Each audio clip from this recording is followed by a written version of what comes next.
जी,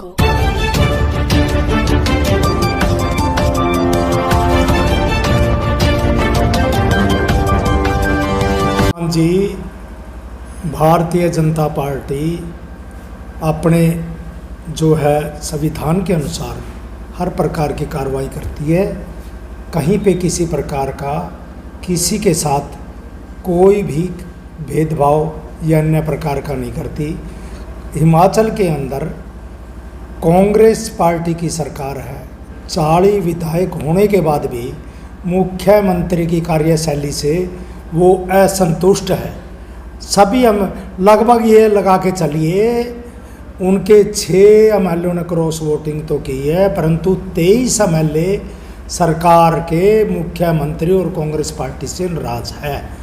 उनको वो अपने आप को एक किस्म का ऐसा महसूस करते हैं कि जैसे वो सज़ा काट रहे हैं। ऐसी स्थिति के अंदर उन्होंने अपना स्वतंत्रता प्राप्त करने के लिए, इस प्रकार की आज़ादी प्राप्त करने के लिए मोदी जी की नीतियों से प्रभावित होकर उन्होंने जो देश के अंदर देश का मान सम्मान विदेशों में बढ़ाया है और मोदी की नीति से और रामलला से प्रभावित होकर वो विधायक सनातन संस्कृति को मानते हुए भारतीय जनता पार्टी के पक्ष में उन्होंने वोट किया और उसको जिताया।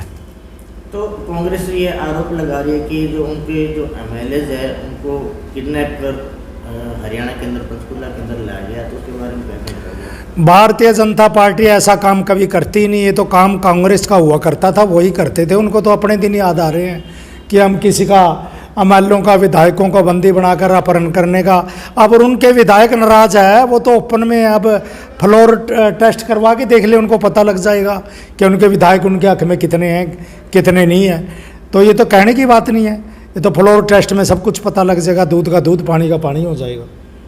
तो सर, पिछले दिनों दिल्ली के अंदर आप और कांग्रेस के बीच एक समझौता हुआ जिसके तहत वो 5 स्टेट में मिलकर जो है विधानसभा का चुनाव लड़ेंगे, तो हरियाणा में क्या प्रभाव पड़ेगा? हरियाणा के अंदर ना तो आप पार्टी का तो कोई नामो निशान नहीं है, और कांग्रेस आपको पता है कि कितनी बुरी तरह पिटी हुई है हरियाणा प्रदेश के अंदर। ये सब कुछ आप जानते हो। परंतु ये तो जैसे चोर चोर मुसेरे भाई होते हैं ना, इस प्रकार का समझौता है। वही केजरीवाल, मैं बच्चों की कसम खाता हूँ कांग्रेस से कभी मैं समझौता नहीं करूँगा। वही कांग्रेस पार्टी, सोनिया जी और राहुल जी, वो कहते थे केजरीवाल से तो हम कभी मरते वक्त भी समझौता नहीं करेंगे। और दोनों समझौता करके कितना बड़ा शर्म की बात है कांग्रेस पार्टी के लिए। जो राष्ट्रीय पार्टी होती थी, राष्ट्रीय स्तर की पार्टी, उसके आज मुख्य नेता, उसके प्रमुख सोनिया गांधी, राहुल गांधी, वडेरा, प्रियंका गांधी आज आप पार्टी को वोट देंगे अपने लोकसभा के क्षेत्र में, क्योंकि उनके जहां पर वोट है वहां पर उन्होंने समझौते में आप पार्टी को सीट दी है। तो इससे बड़े शर्म की बात कांग्रेस पार्टी के लिए क्या हो। 400 सीटों से भी ज़्यादा पारा एनडीए आ रही है, इसमें कोई शक की बात नहीं।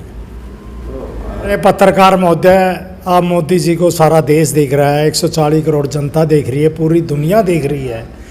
मोदी जी प्रधानमंत्री नहीं, एक लौह पुरुष है। ऐसा कभी कोई प्रधानमंत्री ने किसी ने सोचा था, या एसपी जी ने किसी को इजाज़त दी थी कि समुंदर की गहराई तल में बैठकर वो भगवान को प्रार्थना करते हैं? ऐसा प्रधानमंत्री जो अपने जीवन के साथ अपनी उसकी रक्षा को भी देखते हुए, मतलब चाहे सुरक्षित हो चाहे ना हो, अपने जीवन का रिस्क लेकर इस प्रकार का प्रधानमंत्री किसी देश का, किसी राष्ट्र का विश्व में आपने देखा है? ये एक मोदी जी पहले नेता हैं जो लौह पुरुष हैं, अपनी जान जोखिम में डालने से भी कहीं डरते नहीं। उन्होंने जो कर्मठ कार्य के लिए संकल्प लिया है वो पूरा करते। गुरु रविदास जी की जयंती अभी हाल में आई है और मोदी जी ने सारे देश के अंदर उसको बधाई देकर उनको कैसे, मतलब ऐसे खुशी से रविदास जयंती, जो हमारे इतने बड़े महापुरुष हुए हैं, भगवान स्वरूप हुए हैं, उनको बड़े धूमधाम से बनाई गई। इस पर राष्ट्र को फिर मैं बधाई देता हूँ। धन्यवाद। जय।